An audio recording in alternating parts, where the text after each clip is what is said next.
it back, but it's more than basic. It's a portion of his rap, but the core is ancient. It's imported like a pack of some more observations are important, like the fact that we're bored of fake shit. More creative, have the floor, so take it. Travel to the core is a normal placement. Tattoos on my arm in a form of face. See, here's how I know that I'm living right.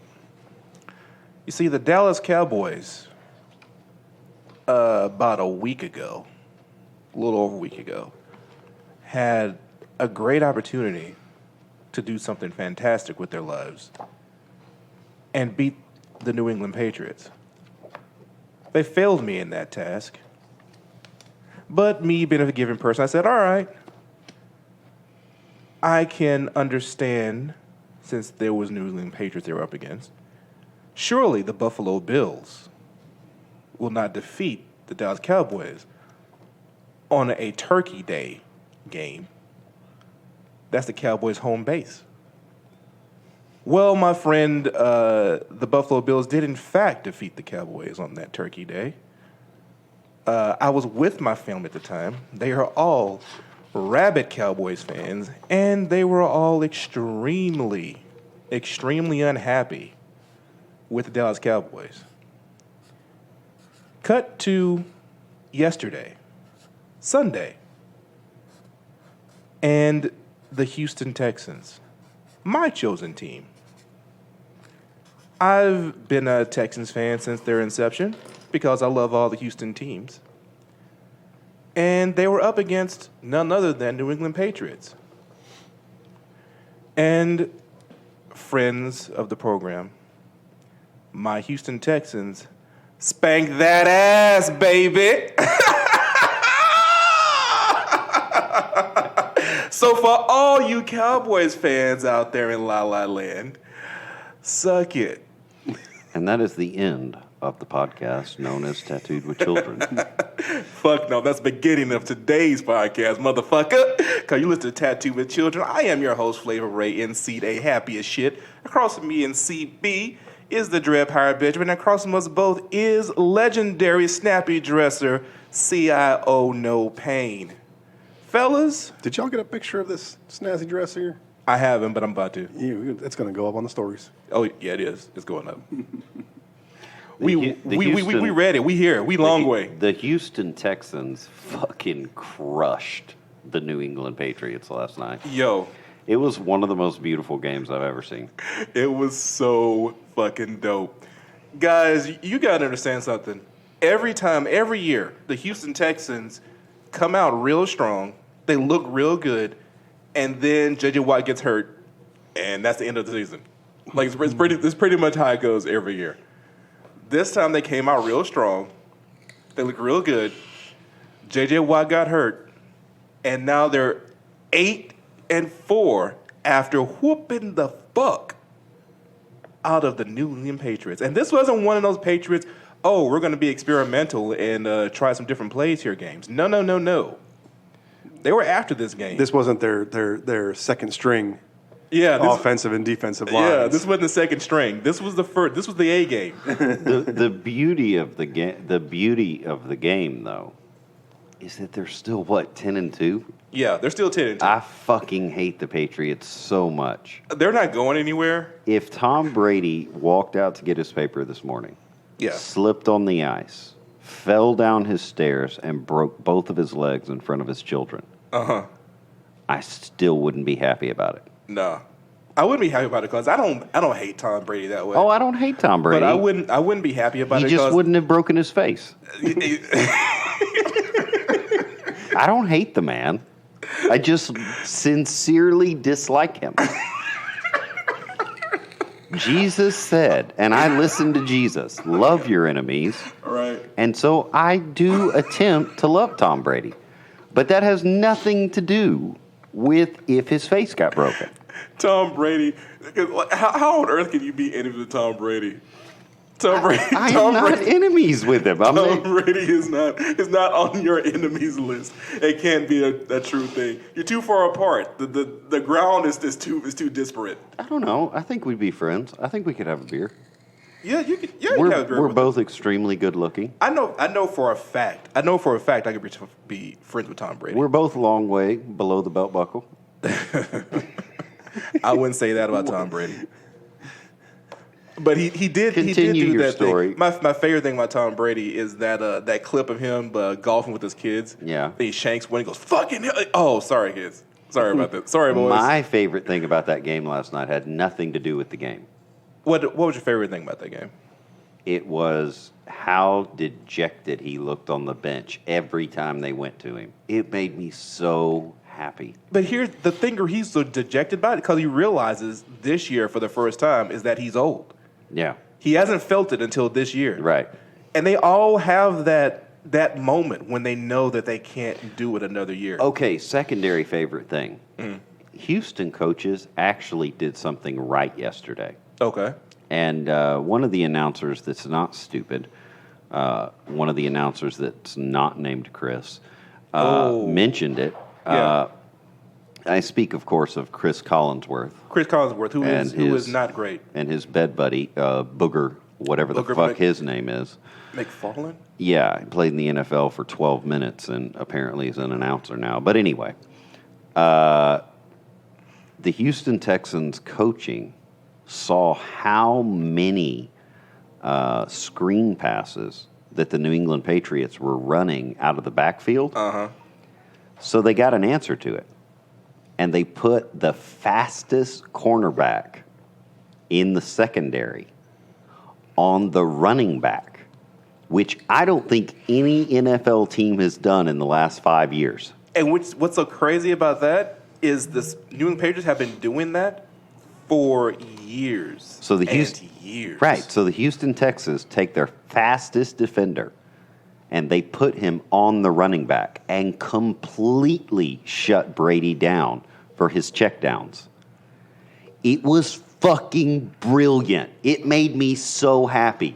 Because that running back, he'd run out, and he'd turn left, he'd turn right, and he'd be like, I'm going to be open. Right. Except the number 29's on you, motherfucker. And that guy runs faster than Jesus. He's literally blanketed completely. All game. And so it's like, well, Tom Brady has to go upfield. And Tom Brady could go upfield if he had time to look, which he don't. Right, no. Like, I mean, it was so great. Yeah, it was so beautiful. So awesome. Like, I was happy on every level because they played much better than they played against Dallas, and Dallas couldn't win. Yeah. So you guys don't understand living with a Dallas fan, talking with a Dallas fan, right? Trying to make sense to a Dallas fan. Yeah. Oh, these no, motherfuckers are 6-6 and say, "Well, we're gonna win the division anyway." Right. Yeah. If you make 8-8, you probably take your sorry ass division. Right. Ain't nothing to brag about, bitch. No, it's not. Nobody care about that shit. And also, you know what it is? It's the Kool-Aid they're drinking. Yeah. Because every year you hear we're so much better than last year.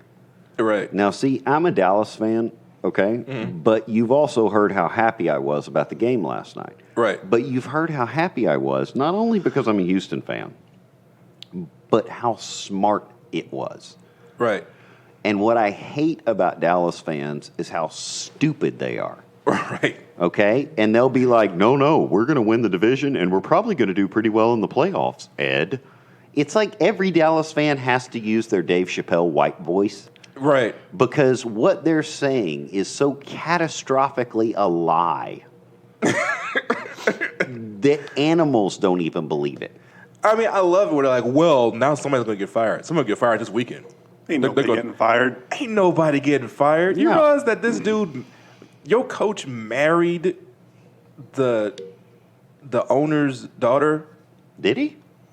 Just to keep this thing alive? Nice. Mm-hmm. See, that's smart thinking. It's not easy to fire this dude. Right. That's a Thanksgiving dinner you got to go to. Right. And we all know how those go. Yeah, it's going to be awkward. Let's talk about those Thanksgiving dinners a little bit. So I went to mine, and mine was a potluck this year, which was very unusual. Okay. And I remember on the Thanksgiving episode, I believe, or the episode before that, I mentioned that my Thanksgiving was going to be a potluck, and I suspected that my mother would in fact make everything and bring that over, and then my brother-in-law would make something, and I would make something. Well, it went down exactly how I expected. My mother made absolutely everything that she normally makes. I mean, there were like 6 pies in the house. And 6 pies, I think 3 cakes, a pan of brownies, Andy's mint brownies. Like, there was so much food, people. And my brother-in-law made this ridiculously good seafood dressing. It's like regular dressing, only it's made with like crawfish and shrimp and things. That was off the chain. Got to give it to him for that. That sounds like one of the ways I can actually eat crawfish. It was so delicious. Because I imagine you don't have to pull your crawfish out and suck out the head. It's just crawfish tails. It's just the tails, right? It's just crawfish tails. That's how I can eat. That's the first. It was first ones of the season, so they're really sweet. Good. It was really awesome. But and so everybody's there and the food's all there, and then I hear the thing I know that I'm going to hear without going over that. I know I'm going to hear this. A baby. None of us have extremely young children anymore. Nobody in my family. But I knew there would be an infant there. And indeed there was. A baby just screaming his head off. Where did the baby come from? Well, on the couch. He was selling crack. Literally, I was there for 25 minutes. There's a baby on the corner selling crack. I was there for 25 minutes when my youngest daughter goes, "Ooh, baby." And thinks she has a little sister to play with. And I noticed on the couch that there is a fellow that I don't know. Young guy. Yeah. Young. Now, when you say black young, male. when you say young, how young? I'm like 24. Okay. 24, 25, somewhere in there. Young black male. And next to him is a very small Caucasian female. When you say small, how small? Small enough that I immediately got very, very uncomfortable. Small enough that I had to take my sister to the side and go, how old is that person? Because I swear to Christ, if you guys have this young man, child, bride on your couch, we ain't family no more. All right. She assured me, said, no, it freaked me out too. All right. She's in her early 20s, 20, 21, in there. Okay. So, okay, because she looks fucking 14. Right. So, have you checked ID? I'm assuming she's like 4'10". Literally, okay. She is like she might have gotten to 4'11". Okay. I'm with you. But she's like, you know how you have the bar stools? Like, such have those bar stools for a kitchen bar? Yeah. She's having to climb up in those motherfuckers. Right. Yeah, she uses a little ladder. That's good, though, because 4'9" is the cutoff. Yeah. Right. For being a little person. For being an absolute midget. She is just, like, not only is she small, but she's also diminutive. Mm-hmm. You know? Like, yeah. Yeah, she literally looked like a child. And so I had to eat with that in my head. Mm-hmm. The whole time. Right. Her baby, who was a little under 2, it is just needs a nap in the worst way. You know when they need a nap in the worst way, every little thing sets them not off, but just all the way off, like all the way off the cliff. And so we're chasing this around the whole time. And my youngest daughter, because if you know Lila is a very compassionate child. Mm-hmm. So every time the kid the baby would make a noise, Lila would get up and start looking around. So, okay, what do we do in this situation, guys? Mm-hmm. All right, I'm going to go find a toy. And she'd run out and go find a toy, and then say, here, baby, have a toy. Mm-hmm. And the baby be like, ooh, toy. Yeah. Ah! Over and over again. Like, okay, that didn't work.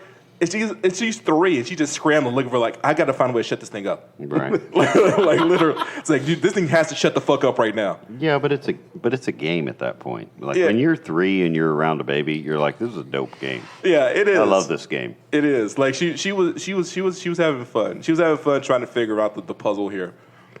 So it was an interesting Thanksgiving. It was awkward as fuck. My parents were there. Football was on. It wasn't happy. So it was one of those Thanksgivings that will stick out in memory for the way that it started being a potluck, and the way that it finished being a a scramble for the seafood dressing. That was pretty much what was the end of that. It was just me like fending people from the seafood dressing. I have an important question. Yep. Where did this baby and couple come from? Is it like just a random off the street? Hey, look, these people, they look interesting. Let's take them. I know. What I figured out from that was that they came in the night before, at like midnight, Right. and they were sleeping in the guest bedroom on the side, which used to belong to my niece who went to college. And that's all I know. So, like, they're probably not related to you? I don't think they're not related to me personally. They could be related to my brother-in-law, which I believe is the case. But I didn't get any confirmation of that whatsoever. There may or may not be some sort of familiar relationship there. Okay. I have no idea who they are to this very moment. This sounds like an interesting like mystery movie. But this is Thanksgiving though. Who are the guests? Don't you all? Is it just me? Does it every year somebody show up and be like, who the fuck is that? And they like sit down and start eating and conversing. You're like, who is that? Yeah. And no one really addresses it. But I'm used to introductions. This is something that actually I wasn't used to. I got there a little late, and so I was there like a half hour after everybody else. Right. So they had already been introduced. There's a time expiry for introductions. I don't know this. 100%. If you get there late to Thanksgiving or Christmas, you are now less family than the people already there. Yeah. So the baby and the tiny person and the baby daddy, they all held a higher ranking than Ray did because Ray was not there for introductions. Yeah, family is a line. Wow. Okay, it's a line of succession that starts over every time you're out of each other's eye line. This is a very interesting topic. I am so informed now. See, so from my perspective, like when we got to Thanksgiving late, right? Yeah. I would get there and some like homeless dude would be like, "Hey, go ahead and get in line, sir." And I'd be like, "Who the fuck are you?" And he's like, "Well, Bob invited me this morning." Right. And so now I'm here. And I'm like, "Well, I'm the firstborn son." And he's like, "Oh, okay, cool. So here's the green beans." And I'm like, "Dude, shut the fuck up. I know where the green beans are." Like, this is my house. Like, it was similar to that. I have never where like there was like when I showed up there was like no room there was no place to sit. Yeah. You know what I mean? It's just like right. what the fuck do I do? Your seat was given away. And people are looking at you like, who the fuck is this dude? And where does he get off showing up late? And you're like, well, my last name is actually Coleman. Right. Said, do you realize he just grabbed your daughter? Right. Said, no, I'm hugging my niece. Would you shut up? Why are you talking? Why are you talking? And they go and you. But it's true. You don't get an introduction at that point. No, you don't. Because you miss. Yeah, I think it goes in with the prayer though. Yeah, I would say that as well. Like if you show up after the prayer, right? Everybody after that is an interloper. It's like when you do the prayer, everybody gets into a circle and holds hands. Right. Right, and so what they're doing is that we're making the covenant now. Right. You know, this is so. Well, I'm not religious. Well, you don't have to be religious. Okay, right. This isn't about God at all. Right. This is actually about me. Right. This is my food I brought to you, and now you're going to thank me for it. Anybody that comes after this is going to have to thank me a different way. I don't know how they're going to do it, but they're going to have to pay homage for this. And so, I couldn't show up. See, this is the thing about being black, though. When you're black, you can and you have children, you can't bring them to your parents, right? Unless they're looking their absolute best, right? See, I don't know if anybody not black realizes this, right? If you take your children and you're black to your black family, they have to be looking as dapper, right, and put together with their hair combed perfectly as they ever do anywhere, right? Because if you don't, the first conversation is going to be, why did you bring that child out of the house looking like that? Right. And it's going to last the rest of the day. Right. So you just ruined the kid's day as well. Exactly. So the kid's got to be like, my hair looks like shit. Say, yeah, it looks like shit. Well, we might get in here. We're going to calm that shit right now. Right. I mean, it's horrifying on every level. Right. Is it racist? Yes. Yeah. Is it offensive? Yes. Is it misogynist? Yes. Right. Is it whatever the fuck you say when you hate men? Yes. Right. Like, it's everything that you ever think is bad. Right. And it always happens at these family gatherings. And so I wasn't going there until they were perfect. Right. And so we combed one kid's hair, then we combed the other kid's hair. I'm thinking about being black, you may not realize. When you have a daughter and they have long hair, it takes a while to comb their hair.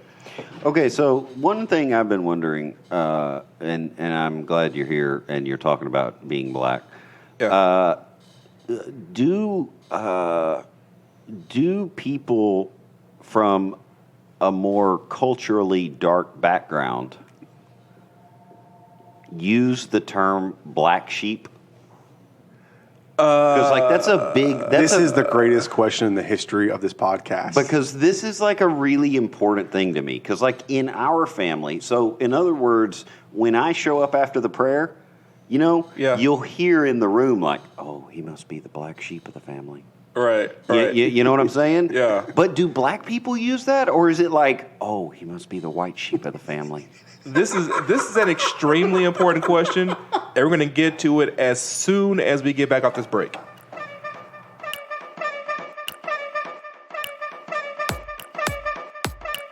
My name ain't Mikey, but I rock. You know why?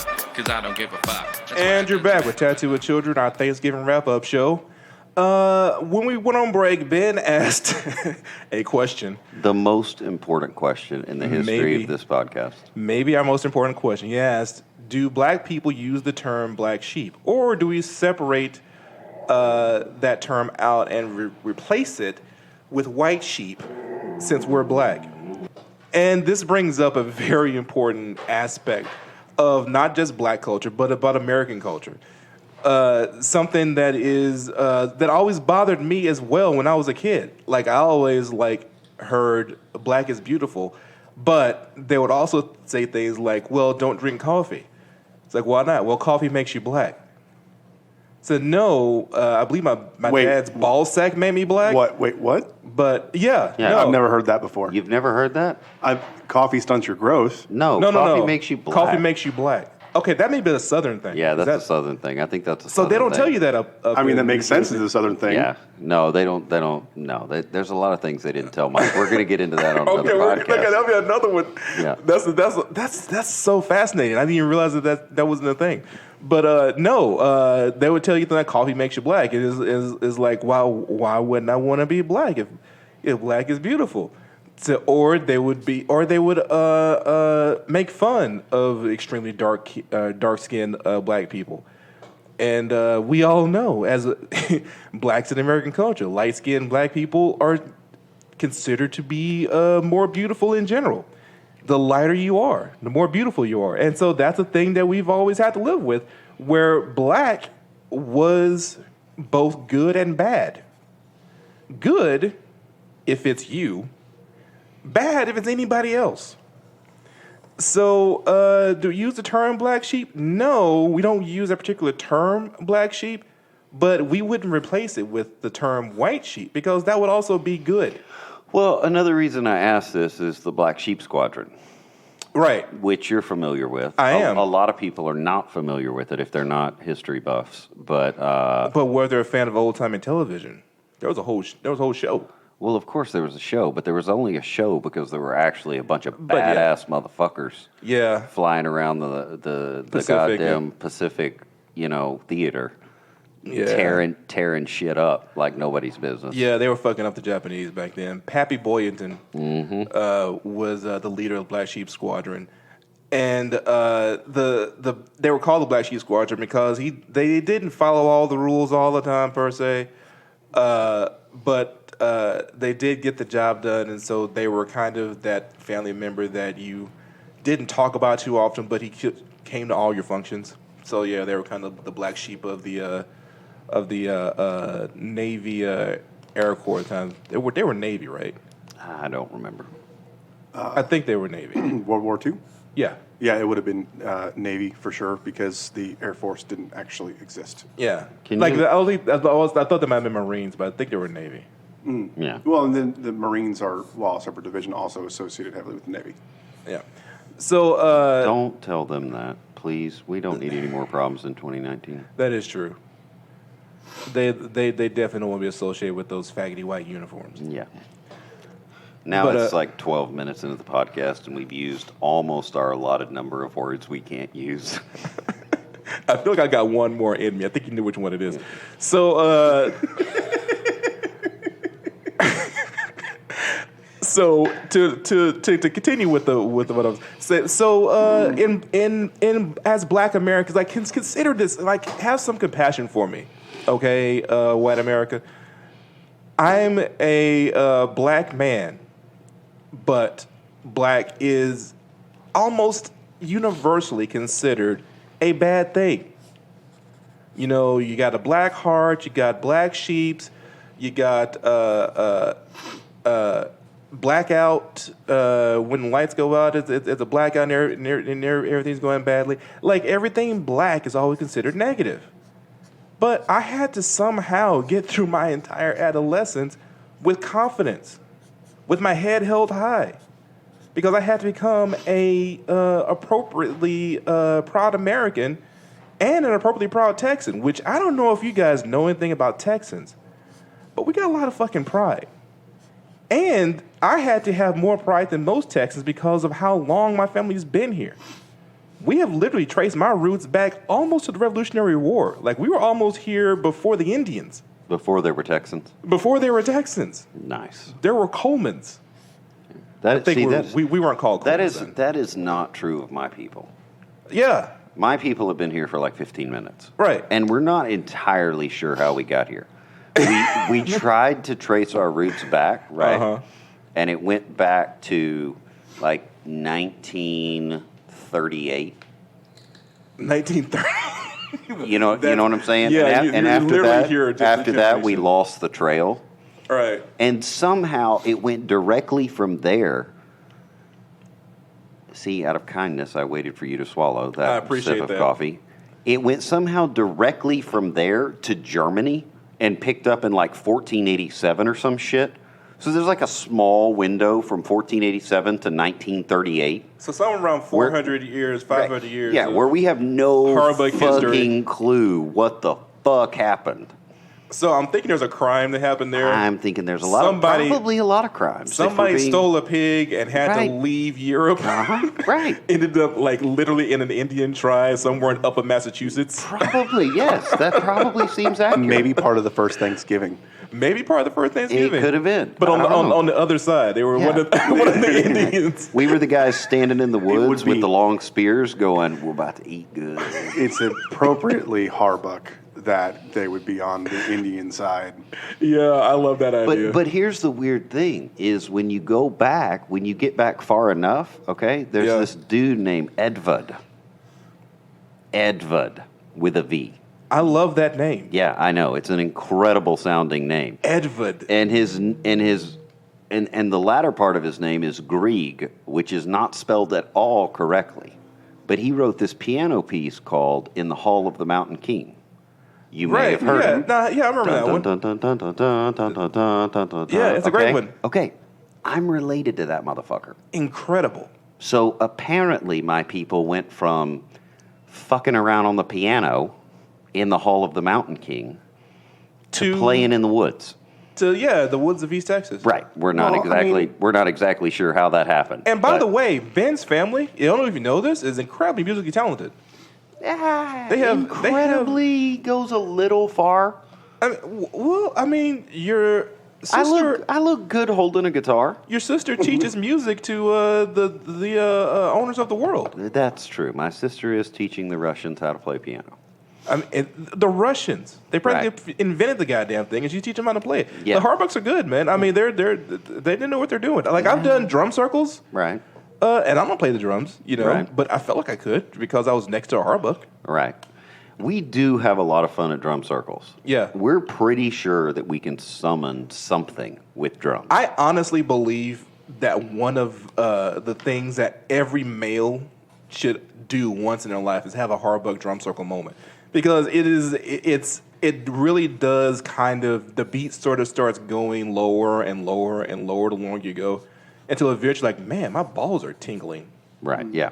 It gets weird. You can't tell if it's your balls or like the ground shaking. Or the ground shaking. Yeah, you don't know which one it is. And also where we do it, there's these giant pine trees. Yeah. And like they start like moving in with this weird way, Yeah. and so you're like, are there giants here? Like, is the Nephilim about to show up? Like you want to like stop and listen to make sure because you got a feeling that if you stopped, it would still be going. I love the fact that I can remember Nephilim and Edvud, but I literally don't know like half the words y'all are saying.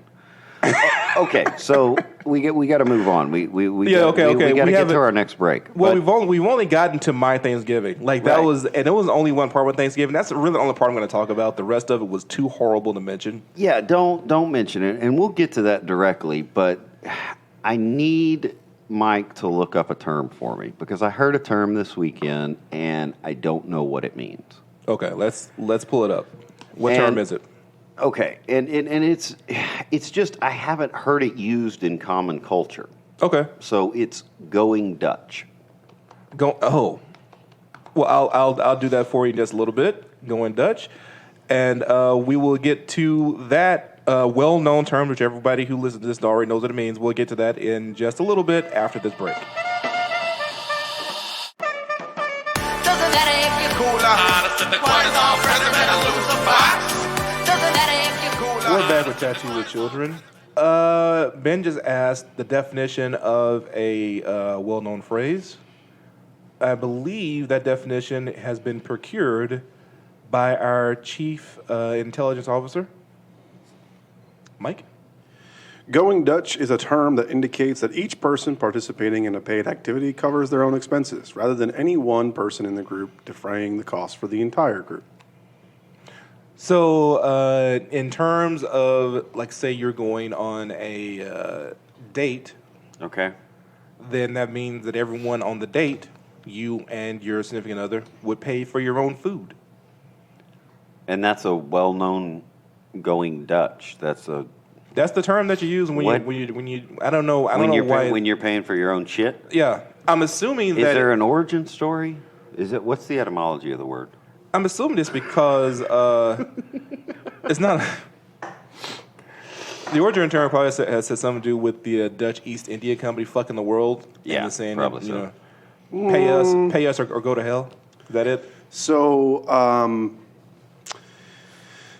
the Oxford English Dictionary connects "go Dutch" and "Dutch treat" to other phrases which have an opprobrious or derisive application, largely due to the rivalry and enmity between the English and the Dutch in the 17th century.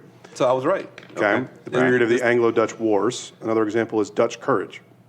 One suggestion is the phrase "going Dutch" originates from the concept of a Dutch door, which is with an upper and lower half that can be opened independently. You guys never heard of the Dutch door? Those are fucking stupid. Those are dumb. So the reason this phrase came up is because I actually saw that there are other people podcasting in Lufkin, Texas. What? It's very, very strange. There are other humans that are podcasting in Lufkin, Texas. How dare they? And that's our shiz. And the name of the podcast is Going Dutch. Going Dutch, name of the podcast? Yeah, Going. And it's from Lufkin? Yeah. Out of context, it does sound kind of dirty. Going Dutch is the name of the podcast, and there are 3 episodes up. All right. I can't wait to listen to this. I think we should give it a try. That's Lufkin podcast. That's all I'm saying. Do we? We should find out. We should find out who our competition is. That's what I'm kind of getting at. I'm trying to picture the people. Yeah, so I'm asking all of our listeners to go give this Going Dutch podcast a try. Okay, so guys around the world who listen to Tattoo with Children, we are in Lufkin, Texas. We have a unique perspective. Yeah, we do. Okay, our perspective is it's completely informed by the place in which we grew up, and the place we grew up is here. If you like this, go ahead and check out another one, Going Dutch, and see what you think about them. Yeah. I plan to do that as soon as I get out of this booth here. Yeah. I'm going to be checking out Going Dutch and probably talking about that at length on the next recording of Tattoo with Children. I think that sounds reasonable. All right. We've talked about some of my shit. We talked about the term, a little bit about the term black as is used in America as being a negative. One place where it's used as a positive. This is actually a positive use of the term black, which everyone knows. Black Friday. Black Friday is the day when things are cheap. Oh, wait. Maybe they're still negative. May have fucked that up, too. It said Black Friday. Said, it's okay. All you... All you. Do you have a problem with Black Friday? All you darkies, come on out. We're lowering ourselves to your level for this one day. This one Friday, right before the holidays, we're going to give you financially challenged, melanin-rich people a chance at some products. I don't know where the term Black Friday actually comes from. Yeah, I don't know where the term comes from, too, because from my perspective, it's a stupid fucking day. And part of my hatred for the stupidity of the day has to do with the fact that it's not on Friday. Yeah. I've hated this since I was a kid. Since I've been a kid, it's been fucking stupid.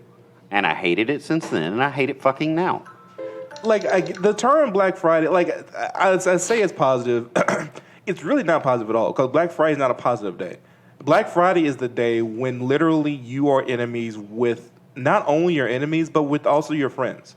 Yeah. Like, literally everybody who is not you is going to get fucked by you if you can do it. And I would be happy with that if it happened on Friday. But it fucking happens on fucking Thursday.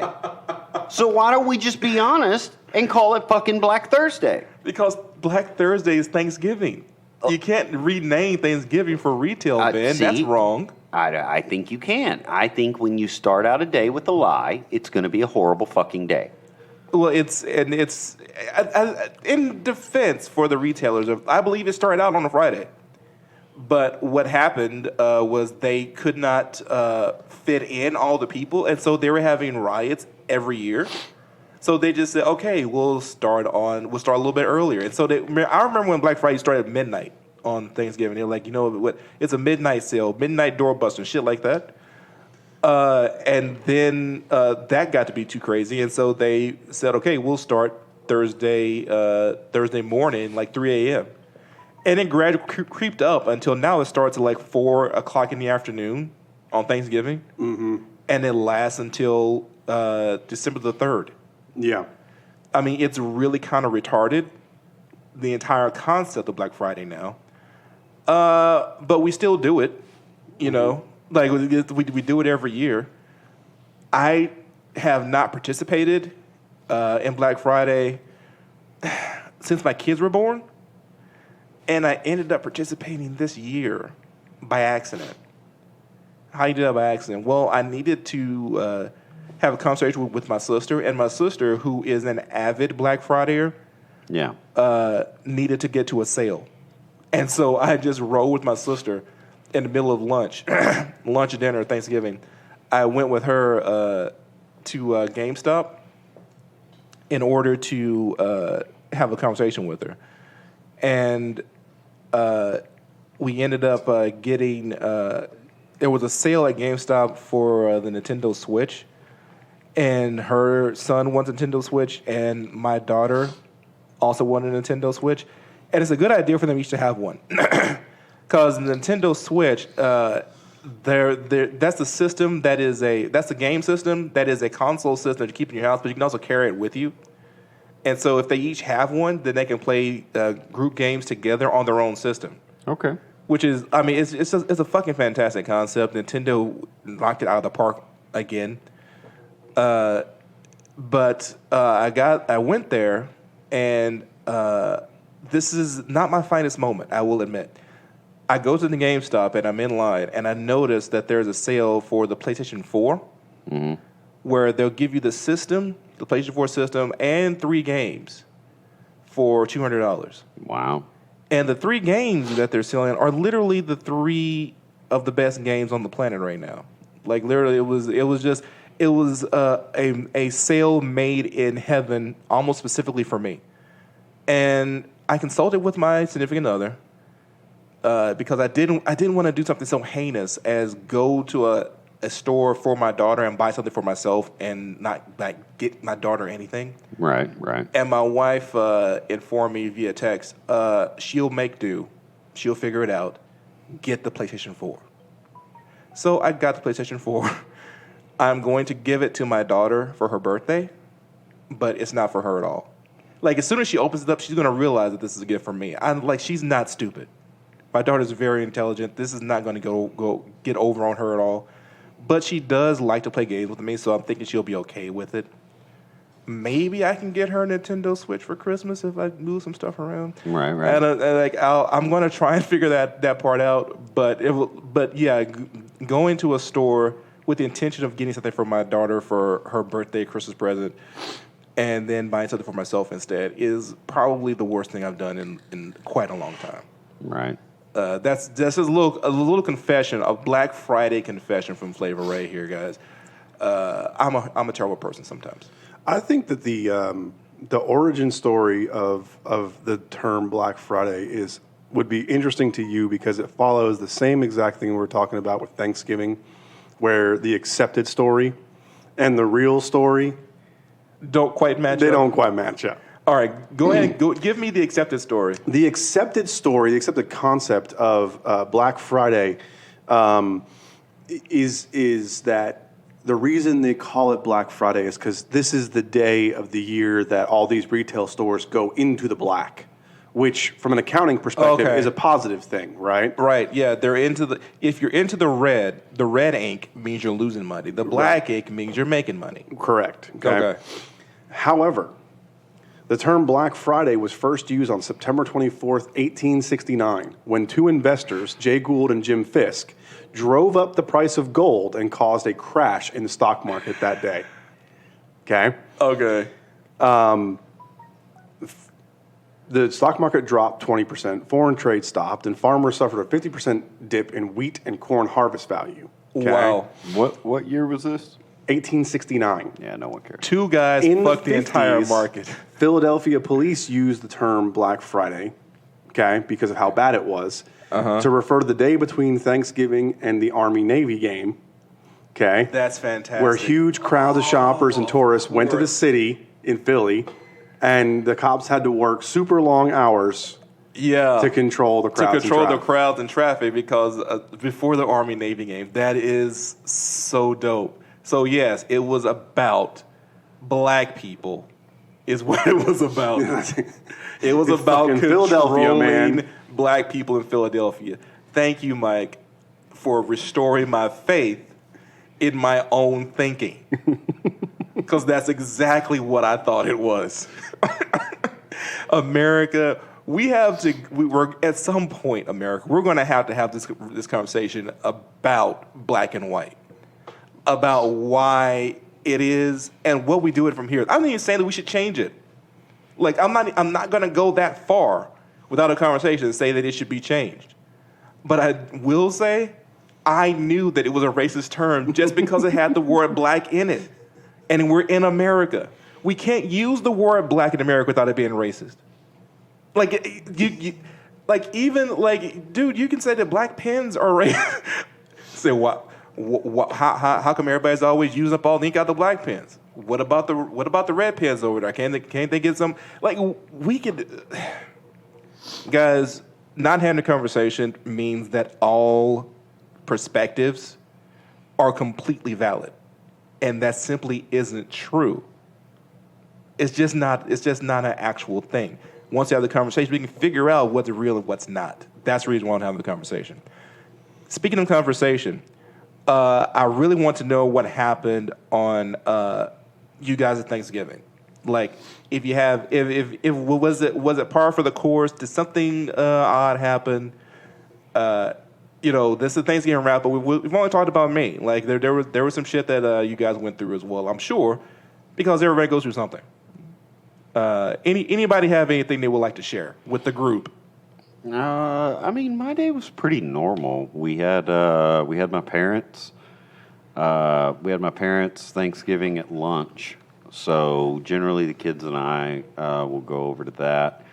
And I guess it was a little unusual that there was. So 1, 2, 3, 4, 5. So I'm the oldest of 8. So 5 of my siblings were not there. So there was I would say, I don't think it could be normal this year because you guys weren't all together this year. That's fairly unusual. So 5 of my siblings were gone, and 3 of my siblings were in town, or 2 of them and me. So it was a fairly small Thanksgiving. Was there a poll over the proceedings? Because it was a little. My dad kept using the term "laid back" this year, which to him meant like boring. Boring. Yeah, so we had the game on. When I got there, the Detroit Lions were playing someone. No one cares because it's the Detroit Lions. Yeah. Literally. And I'm so sorry for the Detroit Lions for playing on Thanksgiving because no matter how long they played, that's always going to be the Cowboys' day. Yeah, it is. So that was. So I walked in with 2 bottles of Empathy Red and proceeded to uncork one and drink the entire thing myself. I didn't drink it straight out of the bottle. I put it in a red Solo cup like a good East Texan should. Guys, honestly, I didn't see a wine glass till I moved to Virginia. I thought those were like something that you used it when the Queen of England came. I didn't know that people actually drank wine out of them. We always drink wine out of red Solo cups. Yeah, exactly. That's what you put it in a red Solo cup. So anyway, I drank. I am embarrassed. I drank a considerable amount of the first bottle, and then when I realized that the second one was coming up, I uncorked that one and finished the first bottle off myself. The food was fantastic. The game started, thankfully. And then I went back to the house to help prepare the next Thanksgiving. Which, by the way, he's had one Thanksgiving on Thanksgiving, and he's already got a bottle of wine in him, and so now he has to start his second Thanksgiving. Right. Yeah. So, but that was the only. It was a little quiet, and so I went back and helped my wife. She had gotten most of the things prepared already. And so, it was a good afternoon. Very quiet. Got to watch some of the game. Got to nap a little. And then her parents showed up, which is cool because I don't see them a whole lot. Right. And I got to see my brother-in-law. Got to see my father-in-law, my mother-in-law, and my father-in-law had brought over some old. He had done that thing where you put old VHS tapes. Right. Sorry. Where you put old VHS tapes on DVD. Mm-hmm. Mm-hmm. So we played all the VHS tapes he had made. He actually had an 8mm camera. Back in 78 through like 85, 86. Yeah. And so there was a lot of St. Louis shots, a lot of my wife. There's a great movie called 8mm that you want to check out about that camera. Yeah. Doesn't Nick Cage play in that movie? Yeah, he's in that one. Yeah, it's a really dark film. Oh, it's dark as fuck. Yeah. So anyway, he almost black. Yeah, he almost filmed like I would say 4 or 5 videos a year from the time my wife was born until the time she was 6. Okay. So it was about an hour's worth of tape, and it was really good. Like it was interesting to see the difference in culture. Like. I want to say in almost every video from 79 to 85, at least 2 or 3 people lit up cigarettes in the videos. They're in the basement doing Christmas, and there's like 30 people there smoking, and like grandma's lighting a cigarette. And you're just like, damn, man, like come on. Like, there's no ventilation in the fucking basement. I remember there's this great old movie. I can't remember what the name of it is, but I remember this particular scene. There's a guy that's in an iron lung in the hospital, and literally the nurse comes and lights up a cigarette and gives it to the guy in the iron lung. There was like people, R.J. Reynolds had us fucked mentally for a long time. Yeah, it was like, is smoking good for children? Sure. Kids can smoke. Let's give them candy cigarettes. America has come a long way. It really has. Was that the sessions? Maybe. That was in 2012. No. That was a completely different thing. Woo. Yeah, we can talk about that another time. No. This is a completely old movie. This is like a black and white film. Yeah. Okay. It was like, it wasn't. In other words, they did it in the movie because no one saw anything wrong with smoking anywhere. This was like in the 1930s or something, like 1930s, 1940s. There's actual historical pictures of that happening. Yeah. Yeah. Here's one right here. Guy in Ireland getting a cigarette from the nurse. Because it's just a smoke. It can't hurt you. Right. It's tiny. It's small. What can it do to you? So Ben actually had a fairly sedate, which is not normal for Ben actually. Yeah, no, it's usually a pretty high energy day, and then also my daughter and my father-in-law, they both work at FedEx, and so that was a 3 a.m. call time, because everybody's ordering shit on Amazon. So so everybody goes to bed get in early. Yeah, so it was a good day. I mean, I had a good day. I enjoyed it. Good time with the family. And, we went on from there. What about you, Mike? Well, I mean, my day was relatively uneventful. I didn't have to do any baking. All right. I was on schedule. I think the most difficult thing was just how much food we had for 7 people. Yeah. Did you follow my instructions? As closely as possible. Okay.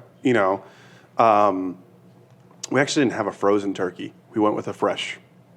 You can buy them fresh in the store, and they'll last through. You buy them close enough, they'll last through the holiday. You buy it close up. And smaller size bird. Usually, it was about 13 pounds total. Good. Good. That's what you're looking for. So, but I made my. What I do is I will always make a dressing, but I also traditionally will make sausage stuffing, which is just stuffing with cooked sausage in it. And that's generally a big hit because people don't get to have something like that down here very often. No, not very often. You're correct, sir. And homemade cranberry sauce. That's another thing. The other thing. I won't do it out of a can. I can't stand it out of a can. I find that fascinating because I've done homemade cranberry sauce for a few Thanksgiving. I got to tell you, the stuff out of the can, I prefer it dramatically to the homemade. Dramatically. It's not because it tastes better. It's because if it's out of the can, I can slice it very easily and just lay it over on my dressing, and I don't have to deal with something that looks like something that someone coughed up. Okay. It's not visually appealing to me. Yeah. So I can see that where homemade looks kind of goobery and chunky, it looks like organ. Like you slept through you slept and it was really dry in your house, and that's what came out of your nose. And that's what came out. Yeah, exactly. But it looks like bloody chunks. Ooh, but it's so good though. But it is about the only thing my kids will actually eat on Thanksgiving. Cranberry sauce is the cranberry sauce. That's horrifying. That's they love it. They won't. It's a struggle to get them to eat anything else. That's scary right there. That's the best thing. They love that. I appreciate that they appreciate your cooking, but the fact that they don't appreciate the other dopeness. Now, see, we had 4 pies that my mother-in-law bought from Grando's, actually, which is a local bakery here. Local bakery, Grando's Bakery. It's been open for, it's been probably almost 10 years now, right? Yeah. They opened up right around the time Standpipe opened up. The guy that runs Grando's is one of the hardest workers I've ever met in my entire life. Mm-hmm. Yeah, Justin's a good guy. Yeah. He slept in that bakery for at least 5 years. Yeah, seriously. So but his product is amazing. We got. I am surprised we have anything left in these 4 pies at this point, and I think the only reason is because we can't eat as much sugar as we used to. Yeah. I ran into that too. But we had buttermilk. Mm-hmm. Pecan, caramel apple crisp, and a coconut something. I'm not a huge fan of coconut, so I don't remember. But the other 3, right? Yeah. Man, let's just put it this way. Yesterday afternoon, right? Yeah. I took the apple pie, and there was about a third of it left. And I gave a couple little scoops to the kids and just sat with the rest of the third in the pie tin and ate it myself. There you go. So good. There you go. So good. That's what you're supposed to do on Thanksgiving. Yeah, I mean that's the appropriate response. Has anybody else ran into that thing where you realize your age by how much you can eat. Like, I honestly finished like one plate, and I was hurting so bad, I couldn't get to the second one immediately. And that is so unusual for me. Like, I'm a big dude. Right. You know, I got here honestly. Right. One plate, and I couldn't get a second one out immediately. I was like, what kind of bullshit is that? I said, well, you're 40. Right. That was my dad. My dad goes, well, you're 40 now. You're 41. You know, you can't eat like you used to. Right. I said, God, this asshole's right. Yeah. No, he's absolutely right. Now, to be fair, I was hitting the wine pretty hard, but right, yeah. Which is, you know, and being that empathy red, man, it's fucking delicious. Like, I've never come across a red wine that I can drink as well as I can the empathy red. Uh-huh. If we have any wine drinkers in our listening audience, come by Black Spot and get a bottle from me. It's really excellent stuff. And I say that from the perspective of a non-wine drinker. In other words, like, I like Chianti. It's just it's an ordinary person's drinking wine. And I had never really drank wine that much. And so when, you know, cheaply enough, lower classly enough, Olive Garden introduced me to it. Right. I was like, okay, see, now this is like, the palatable, I think is the word. Yeah, it's like, I understand why people drink red wine. Yeah, in other words, that was the first time I got it, though. It was like, okay, you can actually drink this with your meal. Right. And so I started doing that. And from my perspective, this empathy red is the exact same way. Guys, we're gonna have to cut this podcast short because our dogs apparently need to die. Yeah, but we're gonna just end it here. You've been listening to Tattoo with Children. I've been your host, Flavor Ray. You can find Tattoo with Children on Facebook at Tattoo with Children. You can find us on Instagram at Tattoo with Children. You can find me. You can find the podcast on Twitter at Tattooed With. You can find me on Twitter at Hunter Vanguard, one word, Hunter Vanguard. You can find me on Instagram at Badara Shadow. You can find Ben at blackcrowbrother.com, at Black Crow Brother on IG. You can find him also at Black Spot Tattoo Company on IG. You can find Mike Payne at CIO Payne on IG, and you can find him at Payne.points on IG. That's Payne spelled Payne. This has been our Thanksgiving wrap-up, guys. And we'll see you on the next recording. See you. Love you. Love you.